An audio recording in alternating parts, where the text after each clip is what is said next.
Good morning to all of you. Today we are starting our chapter number 6, that is the thermodynamics, and topic for today is the enthalpy change of a chemical reaction. अगर हम इससे पहले के topic की बात करें तो आपने इंटरनल एनर्जी, एंथैल्पी, इन सभी को अच्छे से समझ लिया है. Enthalpy is the measure of heat absorbed और इवॉल्व्ड एट कांस्टेंट प्रेशर. अगर आपको ऑलरेडी बताया था कि जो प्रेशर है वो कांस्टेंट किस सिस्टम में होता है, जिसमें हम बात करते हैं ओपन सिस्टम, क्योंकि ज़्यादातर जो केमिकल रिएक्शन होती हैं वो ओपन सिस्टम में होती हैं. लेकिन जब बात आती है क्लोज सिस्टम की, तो क्लोज सिस्टम में हीट एब्जॉर्ब या इवॉल्व जो होती है that is the measure of internal energy. Actually में हैं दोनों एनर्जी हैं, सिर्फ उनका नाम अलग अलग है. One is in the open system and other one is in the close system. जब भी हम ओपन सिस्टम की बात करेंगे तो जो हम एनर्जी चेंज है या उसमें जो हीट एब्जॉर्ब या इवॉल्व हो रही है उसको किस टर्म में मेज़र करेंगे, उसके लिए जो हम टर्म यूज़ करेंगे that is the enthalpy.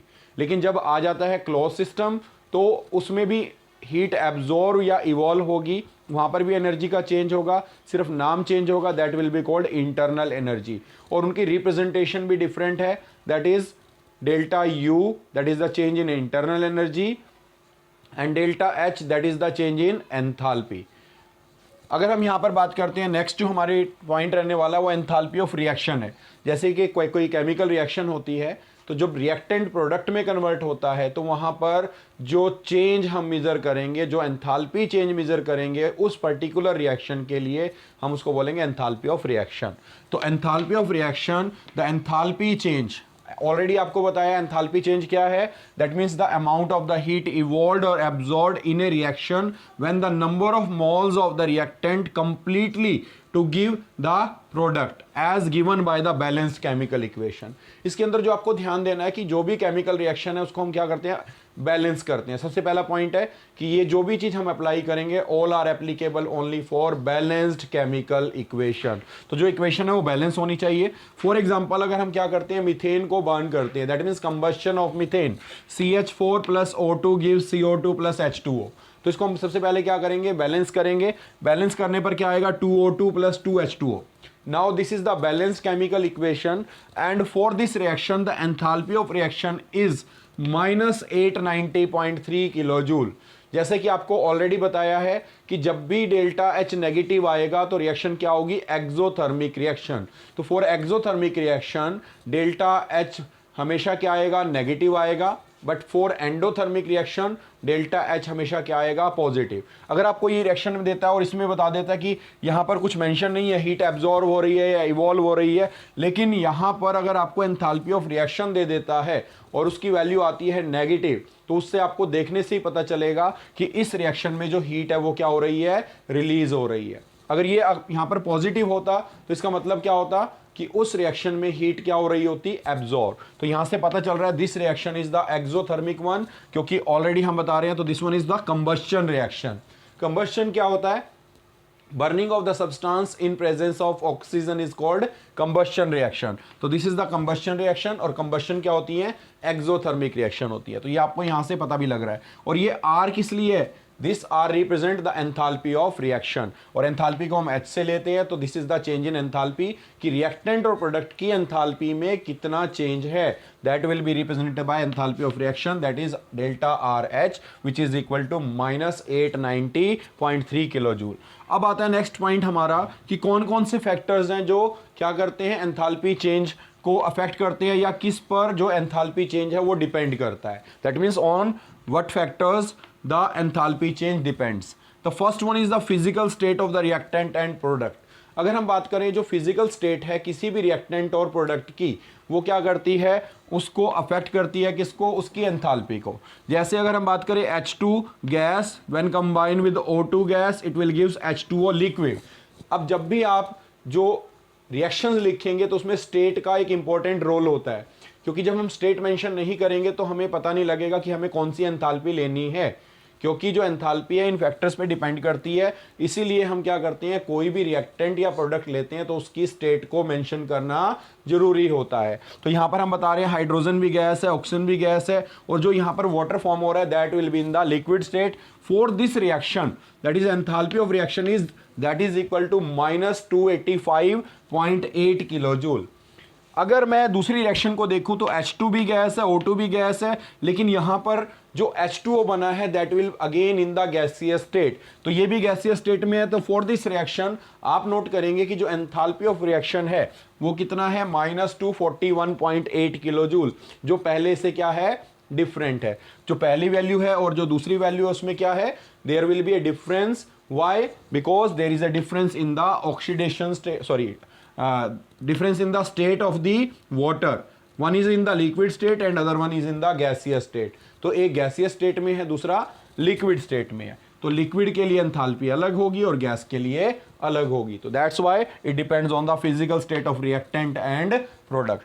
Second one अगर हम बात करते हैं, क्वांटिटी ऑफ रिएक्टेंट पे डिपेंड करता है कि जो भी एंथैल्पी चेंज होगा वो क्वांटिटी पे डिपेंड करता है। फॉर एग्जांपल अगर आप 1 मोल कार्बन को बर्न करेंगे तो उससे जो हीट रिलीज होगी वो कम रिलीज होगी, लेकिन अगर हम 2 मोल कार्बन को बर्न करेंगे तो उससे जो हीट रिलीज होगी वो पहले के कंपैरिजन में ज़्यादा होगी, उससे ऑलमोस्ट डबल होगी।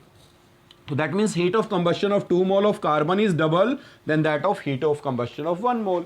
तो उसमें जो एंथैल्पी ऑफ रिएक्शन आएगा फर्स्ट केस के कंपैरिजन में, अगर हम सेकंड में देखेंगे, अगर आपने 1 मोल को बर्न किया और 2 मोल को बर्न किया तो 2 मोल में जो एंथैल्पी ऑफ रिएक्शन होगा उसकी वैल्यू पहले वाले से डबल होगी। नेक्स्ट वन अगर हम बात करते हैं, थर्ड वन एलोट्रोपिक मॉडिफिकेशन। जो एलोट्रोप्स होते हैं उनकी एंथैल्पी भी डिफरेंट होती है। जैसे कि आपको याद होगा कार्बन 2 एलोट्रोपिक फॉर्म में एग्जिस्ट करता है, one is the diamond and other one is the graphite. अगर हम डायमंड की बात करें, अगर हमने जो कार्बन लिया वो डायमंड है, अगर उसकी ऑक्सीडेशन करते हैं that means when it combine with oxygen it will give CO2, but for such a reaction enthalpy of reaction is -395.4 kilojoule. लेकिन अगर हम उसकी जगह पर ग्रेफाइट को यूज करते हैं तो graphite when oxidize in presence of oxygen it will again give CO2, but for such a reaction the enthalpy of reaction is different from the first one, that is 393.5 kilojoule. तो different allotropic form क्या करती हैं, different enthalpy of reaction को show करेंगी। तो that means these are the factor. इसके अलावा अभी आप नेक्स्ट करने वाले हैं, and next one is the condition of the constant pressure और वॉल्यूम।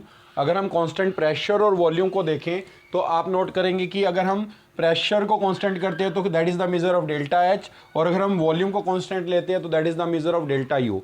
अगर हम यहाँ पर इस इक्वेशन को नोट करें तो आपने ऑलरेडी की हुई है, delta H is equal to delta U plus B delta V. अगर हम यहाँ पर ऑब्जर्व करते हैं तो delta H may be equal to delta U और ग्रेटर देन और लेस देन। जो डेल्टा एच की वैल्यू है वो डेल्टा यू के इक्वल भी आ सकती है और ग्रेटर भी हो सकती है और लेस भी हो सकती है। That means all these factor affect the change in enthalpy. Next one अगर हम मान के चलते हैं, एंथैल्पी चेंज ऑफ रिएक्शन को आप रिप्रेजेंट कैसे करेंगे। फॉर एग्जांपल हमने एक जनरल रिएक्शन ली, when reactant is converted into product, for such a reaction the enthalpy of reaction, अब रिएक्टेंट मान के चलो एक तो होगा नहीं, एक से ज़्यादा हो सकते हैं, 2 भी हो सकते हैं, 3 भी हो सकते हैं, 4 भी हो सकते हैं। ऐसे प्रोडक्ट है, प्रोडक्ट 1 भी हो सकता है, 2 भी हो सकते हैं, उससे ज़्यादा भी हो सकते हैं। तो उस केस में हमें क्या करना पड़ेगा, जितनी भी हमारी रिएक्टेंट्स के अंदर जितनी भी हमारे रिएक्टेंट्स हैं उनकी एंथैल्पी का सम लेना है। ऐसे ही प्रोडक्ट है, जितने भी प्रोडक्ट होंगे उनकी एंथैल्पी का सम लेना है। तो यहाँ पर एंथैल्पी ऑफ रिएक्शन क्या होगी, दैट इज द एंथैल्पी जो हमारी क्या होगी, that is the sum of enthalpy of the product minus sum of the enthalpy of the reactants. जैसे कि अगर हम मान के चलें, इसको हम कैसे रिप्रेजेंट कर सकते हैं, सम के लिए हम क्या यूज करते थे, याद होगा आपको, summation sign. Enthalpy of reaction is the sigma, इसको हम सिग्मा बोलते हैं, दैट इज द समेशन। यहाँ पर अगर हम यहाँ पर लेते हैं तो that is AIH of product minus summation of BI of the product. अगर हम यहाँ पर लेते हैं तो AI क्या है, जितने भी हमारे क्या हैं A से लेकर I, अगर हम मान के चलते हैं स्टार्टिंग में A हम क्या रिप्रेजेंट कर रहे हैं, प्रोडक्ट के लिए, और B किसके लिए, रिएक्टेंट के लिए। उसमें मान के चलो I प्रोडक्ट है या I रिएक्टेंट है, तो उस बेसिस पर हम इसको कर सकते हैं। जैसे अगर हम इसको एग्जांपल से समझे तो आपको ज़्यादा क्लियर होगा। जैसे CH4 + 2O2 give CO2 + H2H2O, जो हमने अभी ली थी कंबस्शन रिएक्शन। तो यहाँ पर हमने मीथेन का कंबस्शन लिया, और सबसे पहला पॉइंट है, कोई भी रिएक्शन में जो चीज़ अप्लाई करेंगे वो होगी हमेशा किसके लिए, बैलेंस्ड केमिकल इक्वेशन के लिए। तो हमने इस इक्वेशन को सबसे पहले बैलेंस करना है। बैलेंस करने के बाद जो इक्वेशन आएगी उसके बेसिस पर अगर हम इसकी एंथैल्पी ऑफ रिएक्शन निकालते हैं तो यहाँ पर इसके जो सामने है 1 2 1 2 ये जो कोफिशिएंट हैं, इसमें ध्यान क्या रखना है ये जो हम इक्वेशन लेते हैं, आगे जो आपका पॉइंट आएगा थर्मोकेमिकल इक्वेशन, उसके अंदर जो ये आगे वैल्यू है ये रिप्रेजेंट करती है इसके नंबर ऑफ मोल्स को। तो दैट मीन्स इस इक्वेशन से आपको क्या पता चल रहा है, 1 mole of methane combine with the 2 mole of oxygen gives 1 mole of carbon dioxide and 2 mole of water.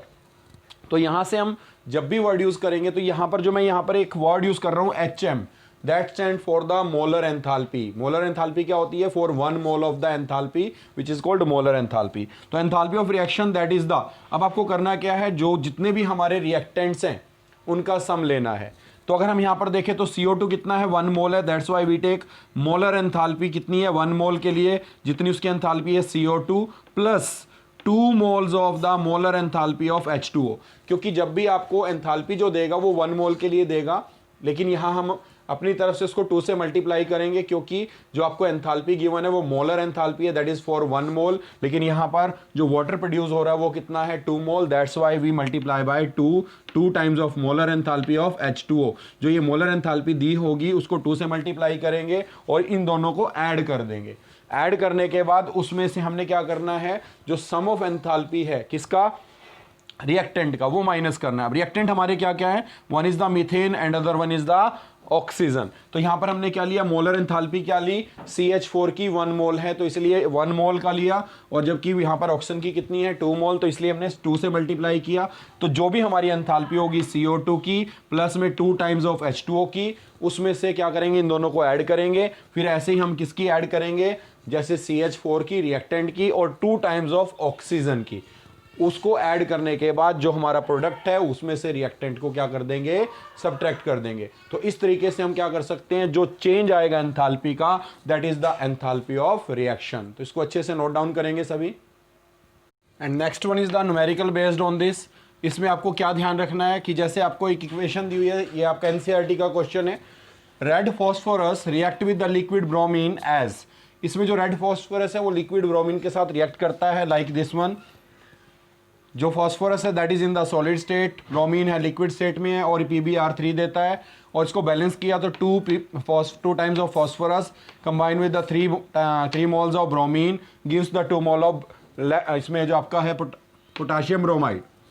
अगर हम यहाँ लेते हैं तो सॉरी फॉस्फोरस ब्रोमाइड, ये आपका कंपाउंड बनेगा। इसमें जो एंथैल्पी ऑफ रिएक्शन है that is given -243 kilo joule. अगर हम यहाँ पर फॉस्फोरस को ब्रोमीन के साथ कंबाइन करते हैं, कितना फॉस्फोरस, 2 मोल, कितने के साथ कंबाइन होगा, 3 मोल के साथ। हमें कैलकुलेट क्या करना है, calculate the enthalpy change when 10.3 gram of phosphorus react with excess of bromine. आपको जो फॉस्फोरस दिया हुआ है वो कितना दिया हुआ है, अगर हम यहाँ पर बात करें 10.32 ग्राम। अब अगर हम इस इक्वेशन को रिप्रेजेंट करते हैं तो इस इक्वेशन से क्या पता चलता है, 2 mole combine with 3 mole of bromine और gives 2 mole of its compound. अगर मोलर मास की बात करें तो जो फॉस्फोरस है उसका मोलर मास कितना है, 31 ग्राम पर मोल है, लेकिन जो आपको मास दिया हुआ है वो कितना है, दैट इज 10.32 ग्राम। तो आपको याद होगा क्लास 9th में भी आपने फार्मूला पढ़ा हुआ है, नंबर ऑफ मोल्स निकालने के लिए फार्मूला क्या होता है, given mass upon molar mass. तो गिवन मास कितना है 10.32 और मोलर मास कितना है, दैट इज 31। इसको अगर हम इक्वेशन में पुट करें, given mass upon molar mass, solve करके जो नंबर ऑफ मोल्स आएंगे वो कितने होंगे, 0.333 मोल। तो ये हमारे पास नंबर ऑफ मोल्स आ गए। अब इस इक्वेशन से क्या पता चलता है, जैसे कि इस इक्वेशन को अगर हम देखें या इस इक्वेशन को देखें तो आप क्या नोट करेंगे, 2 moles of the phosphorus gives the 2 mole of PbR3 and its enthalpy of reaction is -243 kilo joule. तो इसका मतलब अगर हम यहां पर देखते हैं तो 2 मोल कितने रिलीज करता है, 243 किलो जूल। यही हमने लिखा है enthalpy of 2 mole of phosphorus gives 243 kilo joule. अगर हम 1 मोल के लिए निकालेंगे तो क्या होगा, 243/2, लेकिन हमें कितने मोल के लिए चाहिए, हमें चाहिए 0.333 के लिए। तो अगर हम इस इक्वेशन में पुट करें तो फॉर 0.333 तो ये आपका आ जाएगा 243 डिवाइड बाई 2 इंटू में 0.33। अगर सॉल्व करेंगे, सॉल्व करके जो आंसर आएगा दैट इज -40.46 किलो जूल। तो ये आंसर होगा, that is the answer for this reaction. जो ये रिएक्शन आपको दी हुई है इसके लिए पूछा है कितने के लिए, दैट इज 10.32 ग्राम फॉस्फोरस को अगर हम ब्रोमीन के साथ कंबाइन करेंगे, in such case the enthalpy change, ये एंथैल्पी चेंज है, that means enthalpy of reaction अब कितना आ जाएगा, दैट इज -40.46 किलो जूल। जो ये किलो जूल है हमारी इसकी यूनिट रहेगी, इसको अच्छे से नोट डाउन करेंगे। और इससे रिलेटेड जो एनसीईआरटी के क्वेश्चंस हैं, इन टेक्स्ट के क्वेश्चंस हैं, उनको आपने ट्राई करना है। और जो आपके इससे पहले वाले हैं जो आपको बताया था कौन से गैसियस इक्वेशन वाले न्यूमेरिकल, उनको भी अच्छे से प्रैक्टिस करनी है।